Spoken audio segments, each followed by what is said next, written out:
પાકું? ચલો ભાઈ જો અત્યારે જોવાનું છે આપણે ફોટો ઇલેક્ટ્રિક અસર, બધી આખું બોર્ડ બધું દેખાય છે ને? પાકું ને? હા તો બરોબર. જોવાનું છે આજે અત્યારે ફોટો ઇલેક્ટ્રિક અસર. હવે આપણે ખબર છે ફોટો ઇલેક્ટ્રિક અસર ક્યારે થાય કે આપણી પાસે એક સંવેદી સપાટી હોય, સંવેદી સપાટી ઉપર આપણે યોગ્ય આવૃત્તિ વાળો પ્રકાશ આપાત કરીએ અને યોગ્ય આવૃત્તિ વાળો પ્રકાશ જ્યારે આપાત કરીએ ત્યારે સંવેદી સપાટી ઇલેક્ટ્રોનનું ઉત્સર્જન કરે. તો આને કહેવામાં આવે છે ફોટો ઇલેક્ટ્રિક અસર. તો આ પ્રયોગ સૌથી પહેલા કર્યો તો હોલવાશ અને લિનાર્ડે. એટલે આપણે પહેલા એમનો પ્રયોગ જોવાનો છે. પહેલા પ્રાયોગિક ગોઠવણ, કઈ રીતે ફોટો ઇલેક્ટ્રિક અસર જોવા મળે છે, ફોટો ઇલેક્ટ્રિક પ્રવાહ એટલે શું અને કઈ કઈ બાબતો પર આધારિત છે, તો આ બધું જ આપણે જોવાનું છે. છેલ્લે ફોટો ઇલેક્ટ્રિક અસરની લાક્ષણિકતા. બરોબર, ચલો શરૂ કરીએ બેટા. કે આપણી પાસે અહીંયા એક કાચની નળી છે. કેવી નળી છે ભાઈ? કાચની નળી છે અને એની ઉપર આપણે એક બારી રાખેલી છે, ક્વાર્ટ્સની બનેલી. એ બારી એટલા માટે રાખેલી છે કે અહીંયાથી અલ્ટ્રાવાયોલેટ પ્રકાશ આપાત થાય, દાખલ થાય. હવે આ પ્રકાશ સીધો આ ફોટો સંવેદી પ્લેટ ઉપર પડશે. એટલે મેં તમને કીધું ને કે જે ધાતુની સંવેદી પ્લેટ હોય એ આ રહી ફોટો સંવેદી પ્લેટ. એને આપણે ઉત્સર્જક પણ કહીશું. એટલે એમાંથી ઇલેક્ટ્રોનનું ઉત્સર્જન થાય. ઇલેક્ટ્રોન શું થાય? ઉત્સર્જન થાય. એક્ઝેક્ટ એની સામે આપણે આ જો એ લખેલું છે, આ એ શું છે? આ જે છે એને કહેવાય કલેક્ટર. શું કહેવાય બેટા? કલેક્ટર. એટલે આ જે છે એ કલેક્ટર છે. કલેક્ટર એટલે અહીંયા જે કંઈ પણ ઇલેક્ટ્રોન ઉત્સર્જાશે એ બધા કલેક્ટ અહીંયા થશે, સંગ્રહિત અહીંયા થશે. હવે એ બધા જ ઇલેક્ટ્રોન અહીંયા વિદ્યુત વહનમાં ભાગ લેશે. વચ્ચે આપણે જે આપેલું છે આ જે છે એ ક્યુરેટર છે. એક્ઝેક્ટલી ક્યુરેટર એટલે શું ભાઈ? બેટા ક્યુરેટર એટલે ધ્રુવીય ક્યુરેટર. એટલે આ ક્યુરેટરનો ઉપયોગ કરીને આપણે ધ્રુવો બદલી શકીએ છીએ. બરોબર? આ ક્યુરેટરનો ઉપયોગ કરીને આપણે શું કરી શકીશું? ધ્રુવો બદલી શકીશું. એટલે કે આ અત્યારે સી જે છે એ ધારો કે પોઝિટિવ છે, એ કેવો છે? નેગેટિવ. તો આપણે સી ને નેગેટિવ પણ કરી શકીએ, એને શું કરી શકીએ? પોઝિટિવ કરી શકીએ. અહીંયા જે વોલ્ટમીટર છે એ વોલ્ટમીટર વિદ્યુત સ્થિતિમાનનો તફાવત માપશે. કોની કોની વચ્ચેનો? ઉત્સર્જક અને કલેક્ટર વચ્ચેનો. અને અહીંયા માઇક્રોમીટર જે છે એ પ્રવાહનું માપન કરશે. કોનું માપન કરશે ભાઈ? પ્રવાહનું. તો આ જે છે એ આકૃતિ છે ફોટો ઇલેક્ટ્રિક અસર માટે લિનાર્ડ અને હોલવાશના પ્રયોગની. બરોબર, બધાને ખબર પડી ગઈ? 100%. બોલો ભાઈ, આ સી શું છે? ઉત્સર્જક. શું છે ભાઈ? અચ્છા, કાચની નળીમાં આ બારી છે, બારીમાંથી શું આપાત થશે? પ્રકાશ. કેવો પ્રકાશ? અલ્ટ્રાવાયોલેટ પ્રકાશ. હવે અહીંયા ઇલેક્ટ્રોનનું ઉત્સર્જન થશે. એ ઇલેક્ટ્રોન ઉત્સર્જાયેલા ઇલેક્ટ્રોન કોના દ્વારા કલેક્ટ થશે? કલેક્ટર વડે. આ ધ્રુવીય ક્યુરેટર એક્ઝેક્ટલી શું કરે? તો એ ધ્રુવો બદલી શકે. પ્લસનું માઇનસ, માઇનસનું પ્લસ. આ વી શું છે? વોલ્ટમીટર. એટલે કે સી અને એ વચ્ચેનો વિદ્યુત સ્થિતિમાનનો તફાવત માપે. અને માઇક્રોમીટર જે છે એ પ્રવાહનું માપન કરશે. બરોબર? હવે ધ્યાન આપો કે અહીંયા થાય છે શું? અહીંયા જ્યારે પ્રકાશ આપાત થતો હોય, બારીમાંથી દાખલ થાય, ફોટો સંવેદી સપાટી પર પ્રકાશ આપાત થાય, અને જો આ પ્રકાશની જે આવૃત્તિ છે, આ પ્રકાશની આવૃત્તિ એ ધાતુની થ્રેશોલ્ડ આવૃત્તિ કરતા વધુ હોય તો અને તો જ અહીંયા ઇલેક્ટ્રોનનું ઉત્સર્જન થાય. ઇલેક્ટ્રોન શું થાય ભાઈ? અને આ ઇલેક્ટ્રોન હવે જશે ક્યાં? તો મને એમ કહો, ઇલેક્ટ્રોન કેવા વિદ્યુતભારી? ધન કે ઋણ વિદ્યુતભારી? ઋણ વિદ્યુતભારી. તો આ ઋણ વિદ્યુતભારી ઇલેક્ટ્રોન છે અને અત્યારે આપણે કલેક્ટરને ધન ભારિત કરેલો છે. કેવો કરેલો છે ભાઈ? તો આ બધા જ ઇલેક્ટ્રોન જે અહીંયા મુક્ત થશે એ કલેક્ટર વડે સંગ્રહ પામશે. આ બધા ઇલેક્ટ્રોન હવે વિદ્યુત વહનમાં ભાગ લેશે અને અહીંયા તમને કંઈક પ્રવાહ જોવા મળશે. આ રીતે રચાતા પ્રવાહને ફોટો ઇલેક્ટ્રિક પ્રવાહ, અને આ ઘટના એને કહેવામાં આવે છે ફોટો ઇલેક્ટ્રિક અસર. ડન. તો આપણે જોયું પ્રાયોગિક ગોઠવણ અને ફોટો ઇલેક્ટ્રિક પ્રવાહ એટલે શું. એટલે જે પ્રકાશના કારણે સર્કિટમાં પ્રવાહ જોવા મળે એને કહેવામાં આવે છે ફોટો ઇલેક્ટ્રિક પ્રવાહ. ડન. હવે આ જે ફોટો ઇલેક્ટ્રિક અસર છે એ કોની પર આધારિત છે? એટલે કે અહીંયા નંબર 1 વિદ્યુત સ્થિતિમાન. નંબર 1 વિદ્યુત સ્થિતિમાનની શું અસર થાય છે? જ્યારે આપણે આપાત પ્રકાશની આવૃત્તિ બદલીએ છીએ ત્યારે શું થાય છે? અને ત્રીજું આપાત પ્રકાશની તીવ્રતા બદલીએ છીએ ત્યારે શું થાય છે? તો આ બધી જ ઘટનાઓ આપણે અહીંયા જોવાની છે. સૌથી પહેલા આપણે વાત કરીએ આપાત પ્રકાશની તીવ્રતા. જ્યારે અહીંયા પ્રકાશ આપાત થતો હશે અને એની તીવ્રતા વધારે હશે, એટલે કે તીવ્રતામાં જેટલો વધારો કરશો એટલા વધારે ને વધારે સંખ્યામાં ઇલેક્ટ્રોન મુક્ત થશે. અને જેટલા ઇલેક્ટ્રોન વધારે મુક્ત થશે એટલો અહીંયા પ્રવાહ પણ વધશે. જો આપણે વિદ્યુત સ્થિતિમાન અને આવૃત્તિને અચળ રાખીને માત્ર તીવ્રતામાં વધારો કરીએ, શામાં વધારો કરીએ બેટા? તીવ્રતામાં. તો તીવ્રતા વધારીએ તો અહીંયા વધારે ને વધારે ઇલેક્ટ્રોન મુક્ત થાય અને વધારે ને વધારે ઇલેક્ટ્રોન મુક્ત થવાને કારણે વધારે ને વધારે પ્રવાહ પસાર થાય. એટલે અહીંયા ફોટો ઇલેક્ટ્રિક પ્રવાહ વિરુદ્ધ પ્રકાશની તીવ્રતાનો આલેખ કેવો છે ભાઈ? સુરેખ. કારણ કે આપણે ખબર છે કે તીવ્રતા જેટલી વધારીશું એટલા ઇલેક્ટ્રોન વધશે. ખબર પડી ગઈ? તો પહેલી વસ્તુ જે છે તીવ્રતાને કારણે શું થાય છે? તો કે આપાત પ્રકાશની તીવ્રતા વધારતા. અચ્છા, અહીંયા આ બે વસ્તુ અચળ રાખીએ છીએ. શું? વિદ્યુત સ્થિતિમાન અને બીજું આ બંને વસ્તુ આપણે અચળ રાખીએ છીએ. બરોબર. તો અહીંયા વધુ સંખ્યામાં ઇલેક્ટ્રોન મુક્ત થશે અને વધુ સંખ્યામાં ઇલેક્ટ્રોન મુક્ત થવાને કારણે પ્રવાહ પણ વધશે. એટલે આલેખ સુરેખ મળે છે. તો તીવ્રતાની જાણકારી તો આપણને મળી ગઈ. હવે વાત કરીએ વિદ્યુત સ્થિતિમાન. વિદ્યુત સ્થિતિમાનની શું અસર છે? માની લો કે અત્યારે આપણી પાસે જે કલેક્ટર છે એ કલેક્ટર અત્યારે ધનભારિત છે. કેવું છે મિત્ર? ધન. તો ધનભારિત કલેક્ટર છે તો એ તો ઇલેક્ટ્રોનને આકર્ષવાનો. હા કે ના? હવે વિચાર કરો કે ધારો કે આપણે આ એ ધનભારિત છે એનો ધનભાર વધારીએ, એનો ધનભાર આપણે તો એ વધુ ને વધુ ઇલેક્ટ્રોનને પોતાની તરફ આકર્ષશે. હા કે ના? વધુ ને વધુ ઇલેક્ટ્રોનને પોતાની તરફ આકર્ષશે એટલે અહીંયા પ્રવાહ વધશે. જે આલેખ આપણે આ આલેખમાં જોવા મળે છે, જોઈ શકો છો તમે. આ આલેખ જે છે આ વિદ્યુત પ્રવાહ છે. વિદ્યુત પ્રવાહ વિરુદ્ધ કલેક્ટર પર સ્થિતિમાનનો આલેખ છે.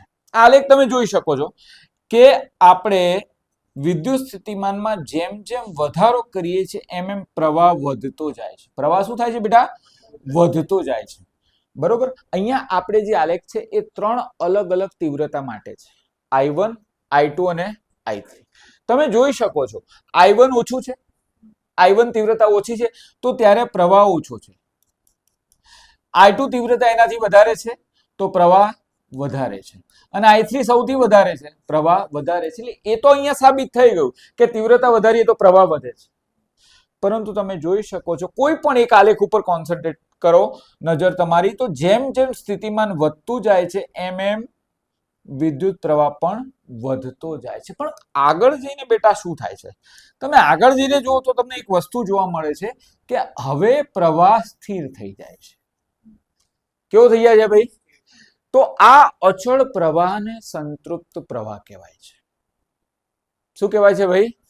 સંતૃપ્ત પ્રવાહ કહેવાય. ખ્યાલ આવ્યો? પાક્કું? તો આપણે જ્યારે વિદ્યુત સ્થિતિમાન એટલે કે કલેક્ટરનું વિદ્યુત સ્થિતિમાન ધનભારિત હોય ત્યારે શું થાય એ આપણે જોયું. ખબર પડી ભાઈ બધાને? શું થાય ભાઈ? તો જ્યારે આપણે આનો ધનભાર જેટલો વધારીશું એટલે વધારે ને વધારે ઇલેક્ટ્રોન આકર્ષાશે, એટલે પ્રવાહ એટલો વધારે ને વધારે વધશે. જ્યારે આગળ જતા પ્રવાહ કેવો થઈ જાય છે ભાઈ? અચળ. તો આવા પ્રવાહને આપણે સંતૃપ્ત પ્રવાહ કહેવામાં આવે છે. ડન? બોલો, આમાં કોઈ ડાઉટ? હવે આપણે એવું જોઈએ કે આપણે એને આપણે ઋણ ભારિત કરીએ ઉત્સર્જકની સાપેક્ષે.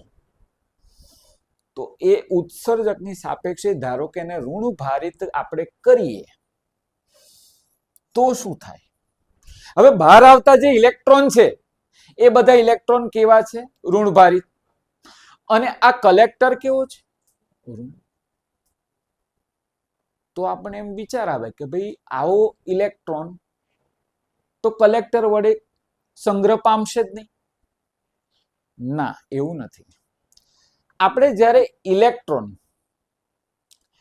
જ્યારે પ્રકાશ આપાત થાય ને ઇલેક્ટ્રોન મુક્ત થાય છે ને, ત્યારે એ ઇલેક્ટ્રોન કઈક ઉર્જા લઈને મુક્ત થાય છે. શું મુક્ત થાય છે? કઈક ઉર્જા લઈને મુક્ત થાય છે. એટલે હવે એને ઉર્જા મળી એટલે એને ગતિ તો કરવાની જ છે. એટલે એવા ઇલેક્ટ્રોન કે જેની ઉર્જા વધુ હશે, ઉર્જા વધુ એટલે એ આ ઋણ વિભવનો સામનો કરી શકતા હશે, એવા જ ઇલેક્ટ્રોન અહીંયા કલેક્ટ થશે. ખબર પડી ભાઈ? સમજ પડી? જે ઇલેક્ટ્રોન અહીંયાથી બહાર નીકળ્યા એમની પાસે કઈક ઉર્જા છે. એ ઉર્જા હશે એટલે જે ઇલેક્ટ્રોનની ઉર્જા વધારે હશે એ જ ઇલેક્ટ્રોન કલેક્ટર વડે આકર્ષાશે. યસ ઓર નો? ખબર પડી ગઈ? તો મને એક વસ્તુ વિચારીને કહો તો અહીંયા હવે સંગ્રહ પામતા ઇલેક્ટ્રોનની સંખ્યામાં વધારો જોવા મળશે, ઘટાડો જોવા મળશે? ઘટાડો જોવા મળશે. કારણ કે પહેલા તો જો, પહેલા કલેક્ટર કેવું હતું? ધન. ઇલેક્ટ્રોન કેવા છે? ઋણ. તો બધા જ આકર્ષાઈ જતા હતા. પણ હવે આ કેવું છે? ઋણ. કલેક્ટર કેવું છે? ઋણ. ઇલેક્ટ્રોન કેવા છે? તો હવે જે ઇલેક્ટ્રોનની ઉર્જા વધુ હશે એ જ ઇલેક્ટ્રોન આવશે. યસ ઓર નો? એટલે અહીંયા ધીરે ધીરે પ્રવાહની મૂલ્યમાં ઘટાડો જોવા મળશે. પ્રવાહના મૂલ્યમાં શું જોવા મળશે ભાઈ? ઘટાડો. યસ ઓર નો? હવે હું આનું ઋણ વિભવ વધારતો જઉં છું ઉત્સર્જકની સરખામણીમાં. બરોબર છે? હવે સિચ્યુએશન શું થાય? ધારો કે અત્યારે આપણે વિભવને, આપણે સંગ્રાહકને, કલેક્ટરને ઋણ રાખ્યો છે. બરોબર છે? હવે કોઈ ઇલેક્ટ્રોન છે, એ ઇલેક્ટ્રોનની ઉર્જા વધુ છે એટલે ઇલેક્ટ્રોન આકર્ષાય છે. હવે આનું ઋણ મૂલ્ય હજી વધારું તો હવે ઇલેક્ટ્રોનને અહીંયા આવવા માટે વધુ કાર્ય કરવું પડે. યસ ઓર નો? વધુ ઉર્જાની જરૂર પડે. યસ ઓર નો? એટલે અહીંયા શું થશે કે ઇલેક્ટ્રોન અહીંયા આવવાની સંખ્યામાં ધીરે ધીરે ઉત્તરોત્તર શું જોવા મળશે ભાઈ? ઘટાડો. જેટલું આનું ઋણ મૂલ્ય વધારતો જવું એટલી વધુ ને વધુ ઉર્જા જોઈએ ઇલેક્ટ્રોન પાસે. હવે ઇલેક્ટ્રોન પાસે લિમિટેડ ઉર્જા હોય, એટલી વધુ ઉર્જા હોય નહીં. બરોબર? માની લો કે 100 ઇલેક્ટ્રોન છે, એમાંથી પહેલા 40 ઇલેક્ટ્રોન કેપેબલ હતા અહીંયા આવવા માટે. હવે આનું ઋણ વિભવ વધાર્યો આપણે તો માત્ર 20 ઇલેક્ટ્રોન કેપેબલ છે અહીંયા આવવા માટે. હજી વધાર્યો તો માત્ર 10 ઇલેક્ટ્રોન પાસે જ એટલી ઉર્જા છે કે જે અહીંયા આવી શકે. અને હજી ઋણ વિભવ વધારીએ તો એક સમય એવો આવે કે અહીંયા પ્રવાહ ઘટીને શૂન્ય થઈ જાય. પ્રવાહ ઘટીને શું થઈ જાય? યસ ઓર નો? તો કલેક્ટરના જે ઋણ વિભવના મૂલ્ય માટે પ્રવાહ ઘટીને શૂન્ય થઈ જાય એને કહેવામાં આવે છે સ્ટોપિંગ પોટેન્શિયલ. શું કહેવામાં આવે છે ભાઈ?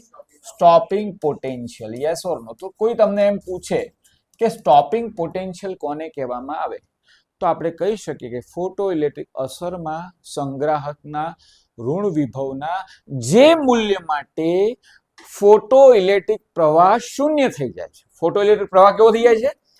તો એ મૂલ્ય એને આપણે કહેવામાં આવે છે સ્ટોપિંગ પોટેન્શિયલ. શું કહેવાય છે એને? ખબર પડી ગઈ ભાઈ? એટલે આને ઋણ વિભવે રાખીએ તો શું થાય? આને ધન વિભવે રાખીએ પ્રવાહમાં વધારો થાય છે અને પછી પ્રવાહ અચળ થઈ જાય. અને જ્યારે આને ઋણ વિભવે રાખીએ પ્રવાહમાં ઘટાડો થાય છે. જેમ જેમ ઋણ વિભવ વધારીએ પ્રવાહ ઘટીને શૂન્ય થાય છે ને જે વિદ્યુત સ્થિતિમાનના મૂલ્યે પ્રવાહ શૂન્ય થાય એને કહેવામાં આવે છે સ્ટોપિંગ પોટેન્શિયલ. બોલો ભાઈ, ખ્યાલ આવી ગયો છોકરાઓ? આમાં કોઈ ડાઉટ? અચ્છા, હવે આ આલેખની અંદર તમે જોઈ શકો છો કે આ આલેખમાં તીવ્રતા I1 હોય, તીવ્રતા I2 હોય કે તીવ્રતા I3 હોય, બધા જ માટે સ્ટોપિંગ પોટેન્શિયલનું મૂલ્ય કેવું છે ભાઈ? સમાન છે. સ્ટોપિંગ પોટેન્શિયલનું મૂલ્ય કેવું છે? ચલો હવે આ ઘટના થોડી વિચારો, સમજો કે પહેલા 40 ઇલેક્ટ્રોન પાસે વધુ ઉર્જા હતી તો 40 આવતા હતા. હવે ઋણ વિભવ વધારો, 20 પાસે ઉર્જા છે એટલી વધુ તો 20 આવતા હતા. હવે આનો ઋણ વિભવ હજી વધાર્યો, માત્ર 10 ઇલેક્ટ્રોન એવા છે કે જે અહીંયા આવી શકે. હજી ઋણ વિભવ વધાર્યો, એક જ ઇલેક્ટ્રોન એવો છે કે જે અહીંયા આવી શકે છે. તો ઇલેક્ટ્રોનની ઉર્જા કેવી હશે? લઘુત્તમ કે મહત્તમ? મહત્તમ હશે. કારણ કે આપણે ખબર વધુ ઉર્જા વાળા જાય છેલ્લે એક મતલબ એક મર્દ વિરલો એક છેલ્લો પાક્યો કે જે અહીંયા આવશે. યસ ઓર નો? તો એ વખતે ઉર્જા કેવી હશે ભાઈ? મહત્તમ. યસ ઓર નો? તો અહીંયા આ ઉર્જાને દર્શાવાય છે EV0 બરાબર, એટલે એ ઇલેક્ટ્રોનની ગતિ ઉર્જા મહત્તમ હશે એટલે એને કહીશું હાફ mv² મેક્સ. ખ્યાલ આવી ગયો ભાઈ? બોલો, આમાં કોઈ ડાઉટ છે? ચલો, તો અહીંયા આપણે વિદ્યુત સ્થિતિમાનની અસર જોઈ લીધી કે એને ધન વિભવે રાખીએ તો શું થાય, એને ઋણ વિભવે રાખીએ તો શું થાય. બરોબર. હવે ત્રીજી વસ્તુ આપણે ભણવાની છે કે ભાઈ આવૃત્તિની શું અસર થાય છે. હવે માની લો કે આપણે તીવ્રતા અચળ રાખીએ છીએ, પ્રકાશની તીવ્રતા કેવી રાખીએ છીએ? અચળ રાખીએ છીએ, અને આપણે આપાત પ્રકાશની આવૃત્તિ બદલીએ છીએ. આપાત પ્રકાશની આવૃત્તિ શું કરીએ છીએ? તો એ આવૃત્તિ બદલીએ છીએ તો ગ્રાફ કંઈક આ રીતનો મળે છે. જો ન્યુવન આવૃત્તિ હોય તો સ્ટોપિંગ પોટેન્શિયલ V01. જો ભાઈ કેવી આવૃત્તિ? ન્યુવન આવૃત્તિ, સ્ટોપિંગ પોટેન્શિયલ V01, એટલે ઉર્જા થશે EV01. હા કે ના? કારણ કે ઉર્જાનું સૂત્ર છે, ઉર્જા થશે EV01. અચ્છા, ન્યુ2 આવૃત્તિ હોય સ્ટોપિંગ પોટેન્શિયલ શું થશે? V02, એટલે ઉર્જા થશે EV02. અને ન્યુ3 આવૃત્તિ હોય તો સ્ટોપિંગ પોટેન્શિયલ V03, એટલે ઉર્જા કેટલી થશે? EV03. હા કે ના? ટૂંકમાં અહીંયા આપાત પ્રકાશની આવૃત્તિ બદલીએ તો ઉત્સર્જાતા ઇલેક્ટ્રોનની ઉર્જા બદલાય છે. ઉત્સર્જાતા ઇલેક્ટ્રોનની શું બદલાય છે? ઉર્જા. અચ્છા, આ ઉત્સર્જાતા ઇલેક્ટ્રોનની ઉર્જા શું તીવ્રતા પર આધારિત છે? ના, કારણ કે તીવ્રતા એક જ છે, તમને 3 અલગ અલગ ઉર્જા મળે છે. એટલે અહીંયા ઉર્જા તીવ્રતા પર આધારિત નથી. કોની ઉર્જા ભાઈ? ઉત્સર્જાતા ઇલેક્ટ્રોનની ઉર્જા એ આપાત પ્રકાશની તીવ્રતા પર આધારિત નથી, પરંતુ આપાત પ્રકાશની આવૃત્તિ પર આધારિત છે. ખ્યાલ આવી ગયો ભાઈ? તો આ ગ્રાફ થોડો સમજી લો કે અહીંયા આપણે સ્ટોપિંગ પોટેન્શિયલ વિરુદ્ધ આપાત વિકિરણની આવૃત્તિનો ગ્રાફ છે. સીધી વસ્તુ છે, આ ગ્રાફ 0 માંથી ચાલુ નહીં થાય, કારણ કે આપણે અમુક લઘુત્તમ આવૃત્તિ તો જોઈએ ને, જેને આપણે થ્રેશોલ્ડ આવૃત્તિ કહીએ, એટલે ગ્રાફ અહીંથી ચાલુ થાય છે. તો જો અહીંયા આવૃત્તિ વધારીએ છે એટલે ન્યુ1 કરતા ન્યુ2 વધારીએ છે તો સ્ટોપિંગ પોટેન્શિયલ V01 નું શું મળે છે ભાઈ? V02. તો ઓછું થાય છે કે વધે છે? વધે છે. અહીંયા ન્યુ3 વધારીએ છે તો હજી સ્ટોપિંગ પોટેન્શિયલ શું મળે છે? V03. In short, stopping potential વિરુદ્ધ આપાત વિકિરણની આવૃત્તિનો આલેખ દોરીએ તો આપણને શું રેખા મળે? બરોબર. અહીંયા આપણે આલેખ બે જુદી જુદી ધાતુઓ માટે છે, જોવા માટે કે ભાઈ બંને અલગ અલગ ધાતુ માટે શું સમાન વર્તણૂક જોવા મળે છે. તો વાત સાચી છે, સુરેખ છે. જેમ જેમ આવૃત્તિ વધારીએ છે એમ A અને B બંને ધાતુની સ્ટોપિંગ પોટેન્શિયલ પણ વધુ જોવા મળે છે. હા કે નહીં? અને હવે વિદ્યુત સ્થિતિમાનની અસર જોઈ, તીવ્રતાની અસર જોઈ અને આવૃત્તિની અસર જોઈ. બરોબર છે? આ બધા ઉપરથી આપણે ફોટો ઇલેક્ટ્રિક અસરની લાક્ષણિકતાઓ લખવાની છે, અને બહુ જ ઇમ્પોર્ટન્ટ ક્વેશ્ચન છે કે ફોટો ઇલેક્ટ્રિક અસરની લાક્ષણિકતાઓ જણાવો. તો લાક્ષણિકતા નંબર 1, પહેલી લાક્ષણિકતા એવી છે કે આપાત પ્રકાશ, સાંભળજો હો, આપાત પ્રકાશ પાસે જે લઘુત્તમ આવૃત્તિ હોવી જોઈએ. શું હોવી જોઈએ બેટા? લઘુત્તમ આવૃત્તિ હોવી જોઈએ, તો જ આ ઘટના જોવા મળે છે. એટલે ટૂંકમાં એ આવૃત્તિને થ્રેશોલ્ડ આવૃત્તિ કહેવામાં આવે છે. તો તમારા આપાત પ્રકાશની આવૃત્તિ થ્રેશોલ્ડ આવૃત્તિ કરતા વધુ હોવી જોઈએ. બરોબર. બીજા શબ્દોમાં એમ કહી શકીએ, અહીંયા h વડે ગુણી નાખીએ તો h new greater than h new 0 લખાય ભાઈ. અને h ન્યુ 0 ને કહેવામાં આવે છે વર્ક ફંક્શન phi 0, અને h ન્યુ ને કહેવાય આપાત પ્રકાશની ઉર્જા. એટલે આપાત પ્રકાશની ઉર્જા જે તે ધાતુના વર્ક ફંક્શન કરતા વધુ હોય તો જ તમને ફોટો ઇલેક્ટ્રિક અસર જોવા મળે છે. બરોબર. આ પહેલી લાક્ષણિકતા. આપણે બીજી લાક્ષણિકતાની વાત કરીએ તો બીજી લાક્ષણિકતા એવી છે કે અહીંયા આપાત પ્રકાશની તીવ્રતા વધારવામાં આવે. તીવ્રતા શું કરવામાં આવે ભાઈ? આપાત પ્રકાશની તીવ્રતા વધારતા સાંભળો, એક સેકન્ડમાં ઉત્સર્જાતા ઇલેક્ટ્રોનની સંખ્યા વધે છે. ઇલેક્ટ્રોનની સંખ્યા શું થાય છે ભાઈ? વધે છે. અને સાથે સાથે ફોટો ઇલેક્ટ્રિક પ્રવાહ વધે છે. ફોટો ઇલેક્ટ્રિક પ્રવાહ શું થાય છે ભાઈ? વધે છે. તો આ બીજી લાક્ષણિકતા કે આપાત પ્રકાશની તીવ્રતા તમે વધારો છો તો ઉત્સર્જાતા ઇલેક્ટ્રોનની સંખ્યા પણ શું થાય છે? વધે છે. એટલે પ્રવાહનું મૂલ્ય વધે છે. ભાઈ અહીંયા ત્રીજી લાક્ષણિકતાની વાત કરીએ તો આપાત પ્રકાશની આવૃત્તિમાં વધારો કરીએ. આવૃત્તિમાં વધારો કરીએ. ઉત્સર્જાતા ઇલેક્ટ્રોનની ઉર્જા વધે છે. ઉત્સર્જાતા ઇલેક્ટ્રોનની ઉર્જા શું થાય છે ભાઈ? વધે છે. અને આ ઉર્જા એ આપાત પ્રકાશની તીવ્રતા પર આધારિત નથી. તીવ્રતા પર આધારિત, એટલે આ ઉર્જા માત્ર આપાત પ્રકાશની આવૃત્તિ પર આધારિત છે. તો આ ત્રણ વસ્તુ તો આપણે આગળની સ્લાઇડમાં જોયું. પરંતુ એક ચોથી વસ્તુ એવી છે લાક્ષણિકતામાં કે અહીંયા પ્રકાશ આપાત કર્યાના 10⁻⁹ સેકન્ડમાં, કેટલી સેકન્ડમાં બેટા? 10⁻⁹